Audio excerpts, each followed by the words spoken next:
Bonjour et bienvenue en tête-à-tête, l'émission de grandes interviews de France 24. Notre invité cette semaine est Domingos Simoes Pereira, c'est le président du Parti africain de l'indépendance de la Guinée et du Cap-Vert, le PAIGC. Vous êtes ancien Premier ministre et président de l'Assemblée nationale qui a été dissoute. Merci de répondre aux questions de France 24. Merci Marc. Alors fin avril, l'opposition au président Umaro Sissoko Embalo s'est réunie à Paris de façon assez rare, en tout cas d'avoir toute l'opposition ou presque, pour, et je vous cite, unir ses forces pour lutter contre l'instauration d'une dictature. C'est vraiment une dictature qui est en train de s'installer dans votre pays? En tout cas, c'est la menace. Nous, on croit que cette rencontre de Paris marque un tournant dans les événements politiques en Guinée-Bissau. Voyez-vous qu'on avait la présence d'un président du Parlement, 2 vice-présidents, 4 anciens premiers ministres et d'autres cadres. Les plus grands partis politiques de la Guinée-Bissau étaient présents pour renouveler notre engagement et détermination à œuvrer ensemble dans les différents fronts pour que la Guinée-Bissau puisse revenir à l'ordre constitutionnel et que cette révision à l'ordre constitutionnel se passe dans la paix et dans la stabilité. Mais alors, le président a annoncé qu'il y aurait des élections. Vous n'étiez pas d'accord sur la date, mais elles doivent se tenir fin novembre. Un dictateur n'annonce pas des élections, si? Je comprends votre raisonnement. Mais la question, je pense que quand on parle de démocratie, on ne parle pas des volontés des uns et des autres. On parle de la loi. Donc, même en Guinée-Bissau, il existe une loi fondamentale qui est la Constitution, qui définit le début d'un mandat, il définit le fin d'un mandat. Et là, je vous invite à vous-même. Il ne faut pas faire usage de mes éléments. Je vous invite à faire usage de vos éléments. Regardez à France 24, quand est-ce que M. Mbalo s'est présenté en France en visite officielle? Quand est-ce qu'il a été reçu pour la première fois comme président de la République? Regardez notre Constitution qui vous dit que le mandat dure de 5 années. Vous ne devez pas avoir de doute sur le début de son mandat qui était le 27 février 2020 et l'achèvement de son mandat le 27 février 2025. Tout ce qu'on dit à part de cela est une tentative d'éloigner la compréhension des gens. Oui, mais d'accord, je comprends votre point. Mais là, il va y avoir des élections fin novembre. De façon très concrète, l'opposition qui s'est réunie à Paris, est-ce qu'elle va y participer? Est-ce qu'elle va les boycotter? Est-ce qu'elles seront, d'après vous, transparentes? On va arriver à la réponse à cette question. Mais il y a des préalables. Le problème, c'est qu'au moment qu'on parle, il n'y a pas un président de la République parce qu'il a dépassé son mandat. Il n'y a pas une Assemblée nationale. Même la commission de l'Assemblée n'existe pas.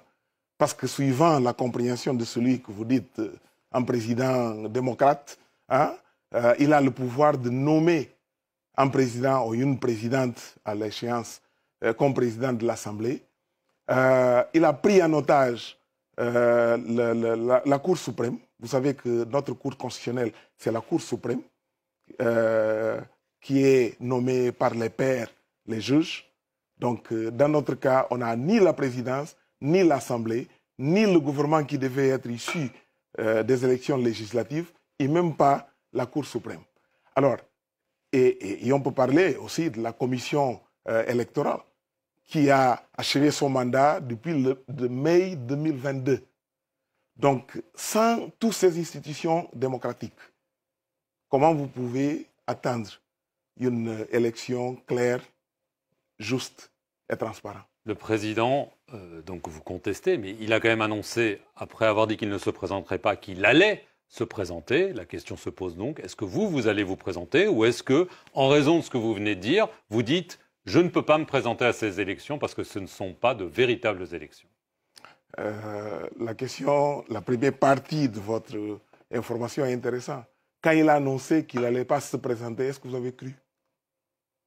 Visiblement, il ne fallait pas le croire. Ok. Bon, mais je pense qu'aussi le peuple bissau-guinéen, qui a déjà marre de tous ces mensonges, c'est que la Guinée-Bissau réclame, le peuple bissau-guinéen, et aujourd'hui l'opposition avec fermeté, qu'on soit clair qu'il faut réunir toutes les conditions nécessaires pour que l'aller aux urnes soit un mécanisme de validation de la volonté du peuple bissau-guinéen, pas une mensonge. Donc vous n'êtes pas sûr d'y aller?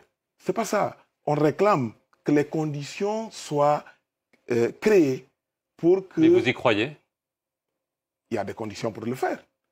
Si la communauté internationale nous accompagne et qui nous aide de forme claire et objective à réunir tous les éléments de quoi on a besoin pour que les élections se passent dans un climat d'apaisement, on va aller aux élections. Mais je viens de vous dire... Et vous serez candidat? Lui affirme que vous serez candidat à tous les coups. Vous savez, un monsieur tellement qui se présente comme Embalo devait accepter le défi de se présenter aux urnes en face de moi. Il a peur de vous? Tous les... C'est clair. Pourquoi? Mais c'est clair. Pourquoi? Parce qu'il sait que je suis le choix des Bissau-Guinéens. À ce propos, il n'y a pas de question. Est-ce que l'opposition... Donc, M. Embalo, qui est si fier, qui se présente partout comme le maître de tout le jeu, doit donner au peuple bissau-guinéen ce droit de clarifier cela. Se présenter aux urnes et permettre que ce soit le peuple bissau-guinéen qui décide leur représentant. Alors, est-ce que l'opposition s'est mis d'accord pour avoir un candidat unique ou au moins un accord sur un soutien à celui qui est le mieux placé, oui ou non? Oui, l'opposition s'est mis d'accord de travailler avec leurs bases politiques respectives pour que soit au niveau de l'élection législative, il y a une coopération, soit au niveau de l'élection présidentielle, on puisse saisir un candidat qui représente tout le monde. Mais je pense que vous. Non, il y a une décision à prendre. Si c'est moi, j'aurais toute la fierté de le faire. Et je pense que vous insistez à dire vous, c'est parce qu'il y a une mémoire historique. Tout le monde rappelle du score que j'ai eu au premier tour des élections en 2019 et après tout ce qui s'est passé auparavant. Mais je pense que pas justement le fait que l'opposition s'est mis d'accord pour cela, mais l'opposition s'est mis d'accord de travailler avec la communauté internationale. Demander à la communauté internationale qui prenne des positions qui soient claires et Est-ce qu'elle le fait, justement? Parce que vous parlez de la date du 27 février qui, selon vous, était la fin du mandat. À ce moment-là, où était le président? À Moscou. Il a vu Vladimir Poutine. Ensuite, il est venu où? Ici, à Paris. Il a rencontré Emmanuel Macron, qui lui avait d'ailleurs accordé la Légion d'honneur. Ça laisse à penser quand même que beaucoup de pays, dont la France, le soutiennent. Est-ce que ça vous choque, ça vous dérange ou ça vous est indifférent? Alors, je pense que ça choque tout le monde. Et je pense que c'est un des messages qu'on a délivrés à la communauté internationale, y inclut la France, de demander que les actions des partenaires internationaux soient alignées avec les valeurs qu'ils défendent. France est connue comme le centre du pensée libre, la tradition politique occidentale. Et donc on a du mal, et le peuple bissau-guinéen a du mal à comprendre qu'un monsieur qui bafoue toutes les valeurs de la liberté, qui persiste à la violation flagrante des droits humains, qui met en cause toutes les valeurs universelles, qui est lié par des rapports internationaux au trafic international, qui met en cause tout le système et la structure démocratique d'un pays, est reçu de la façon comme il est fait, il est décoré en France. Pourquoi la France soutient? Non, non, c'est à la France de nous. Non, mais vous avez une idée. Ça. Vous avez une idée. Non, mais peut-être parce qu'ailleurs, en Afrique de l'Ouest, ça se passe pas bien. Pardon? Peut-être parce qu'ailleurs, pour la France, ça se passe mal. Et donc la Guinée-Bissau doit payer de ce qui se passe mal? Je ne sais pas. Oui, si la France a une évaluation négative de l'Afrique occidentale, donc la Guinée-Bissau paye.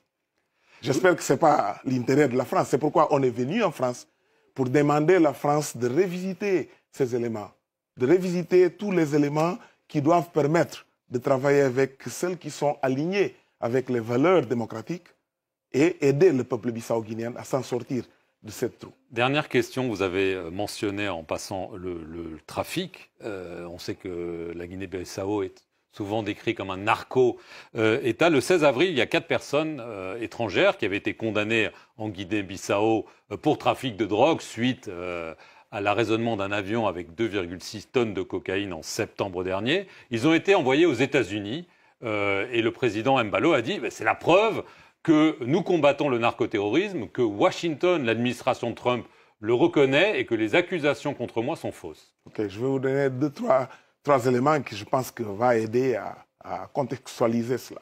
Premier, pour vous dire que 90% de la population bissau-guinéenne n'a aucun rapport à la drogue. Donc c'est très fort pour nous quand on est associé à cette question du trafic international. C'est le premier. Deuxième, vous avez des rapports. La France a des rapports qui montrent clairement que l'administration de Umaru Sissoco Embalo est très impliquée dans le trafic. Vraiment. Bien impliquée. Donc, tout ce que nous, on demande, qu'une enquête internationale soit faite pour mettre en clair cette situation, qui est lié, qui n'est pas lié. Et finalement, pour vous dire que les services d'information de la France ont produit des éléments qui sont clairs. Mais je veux parler des choses objectives. Très dernièrement, la CEDEAO a envoyé une mission d'hôte office à Bissau qui a parlé à tout le monde. Il y a un rapport. Cependant, on attend que ce rapport soit publié et que les recommandations qui ont été faites soient mises en application. Donc, c'est cet ensemble des éléments qui, mis ensemble, doivent permettre aux uns et aux autres de comprendre qui est qui dans tout ce procès. Ce n'est pas une question de spéculation, c'est une question de vérité et d'aller en alignant avec les valeurs démocratiques qu'on demande. Domingos Simões Pereira, merci beaucoup d'avoir répondu aux questions de France 24 et merci à vous d'avoir regardé cette émission sur nos antennes.